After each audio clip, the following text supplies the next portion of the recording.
Today's show is all about the NFL Draft. There are several potential draftees who we first met right here on the show. We'll start with the likely top overall pick in our five-star feature. After the trade of Justin Fields, the Bears clearly want a fresh start at quarterback, and USC signal caller Caleb Williams is likely going to be the choice. We met Caleb during the COVID summer of 2020 when he and his family were living in an apartment that was right above the football field at Gonzaga College High School in Washington, D.C. I mean, they invite probably about 10 to 20 people up there every game to come and watch, and I don't know how they fit everybody out there. Though COVID canceled his senior season at Gonzaga, he had already established himself as an elite talent during his first 3 years playing for the Eagles. There's not much not to like about Caleb Williams' game as a quarterback. I compete, love winning, but I'd probably say you probably have to come see it to believe it. I think I do some pretty cool things on the field. He's got so many different tools physically and mentally that allow for us to have great variation in what we do as a football team offensively. So his versatility, lends itself to us really having a wide open attack. Williams had a viral moment as a sophomore when he completed a Hail Mary pass on the final play of the season to win the Washington Catholic Athletic Conference Championship. Gonzaga, did they catch that?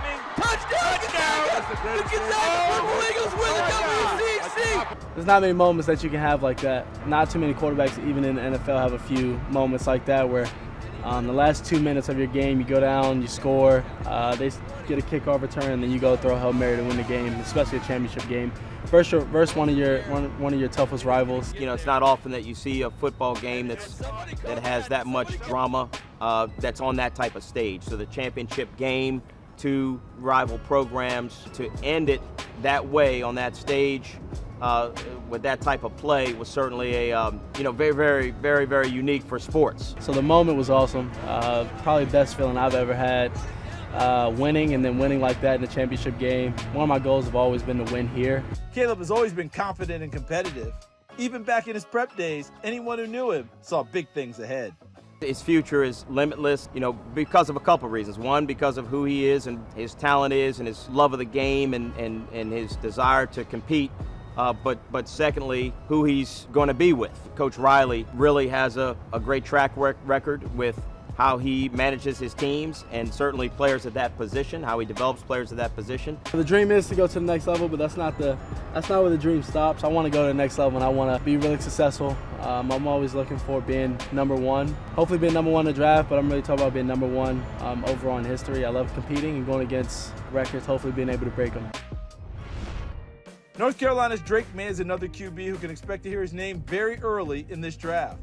We met Drake when he was at Myers Park High School in North Carolina. Just like Caleb Williams and thousands of other high school athletes in 2020, Drake did not get to play his senior season due to COVID. It's tough. It's heartbreaking, especially us seniors. We're hoping for going out of state championship in our last year, and just some of those guys' opportunity to get looked at for college is really devastating. We'll see what happens. It's something we can't get back our senior year, so it's frustrating. His coach at Myers Park told us Drake is one of the best athletes and greatest leaders he's ever been around. A lot of times when you talk about numbers and, do numbers lie, do, numbers not tell the whole story? I think in his case, the numbers absolutely tell the story. When you look at the fact that he's had over 80 touchdowns and just, 8 interceptions in 2 years, and we've done it against, some very high quality competition. And, I think when you look at the statistics he's put up, the numbers he's put up, I think they tell a really big story. He's very, very accurate with the football. Again, as evidenced by, his touchdown to interception ratio and his completion percentage. He set a state record last year for completion percentage. He also doesn't get enough credit for being as athletic as he is in the pocket. Does a tremendous job in the pocket of creating time, avoiding the rush, and then still making accurate throws when he avoids the rush. We always tell our guys all the time, you can't be a leader if no one's following you. And the number one way you get followers is being somebody that the guys respect. And his teammates have tremendous respect for him because of what he does on the field, but more importantly, because of who he is off the field. The quarterback position is special. It's one of the toughest jobs in any sport. Just leading a team and having that pressure on you. Not many people can do that and handle it. Play on Sundays. I think that's every quarterback in high school's dream. And do everything I can to hopefully get to that goal. Just got to keep working every day. Drake is very likely to be selected in the top 10 of this year's draft, and he could even be a possibility at second overall. Any team at the top of the draft that doesn't want a quarterback will probably take a long look at Ohio State wide receiver Marvin Harrison Jr. Being the son of a Hall of Famer, Marvin had some lofty expectations placed on him when he played at St. Joe's Prep in Philadelphia, but he didn't mind those at all. He's influenced me a lot, just seeing how hard he works.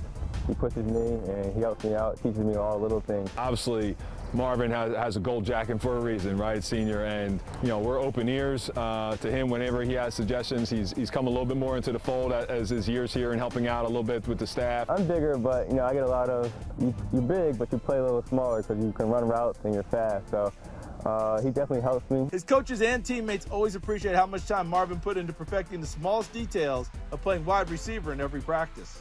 He's a perfectionist in his route running. If the route doesn't go correctly or the rep doesn't go correctly, he'll step off to the side and he'll work it on air by himself. And he's always trying to fine-tune those little things that are going to make him such a great player. And without a doubt, he has the ability to take the top off of coverage, great route running or the intermediate routes, and catch the ball in short quick and make something happen for us. I'll just try to make plays, whether it's in the run game or the pass game. When we take short routes, medium routes, deep routes, whatever it has to do to help my team win. He leads by example early on, and just seeing how hard he works. And if a ball hits the ground or he didn't like the rep, then he wants to do it again. He's a perfectionist in himself. After making so many highlight reel plays at Ohio State, Harrison is very likely to be the first non-quarterback off the board. Thanks for checking out Sports Stars of Tomorrow on YouTube. If you enjoyed this video, please be sure to give it a like and please subscribe to our channel so you see all of the latest content.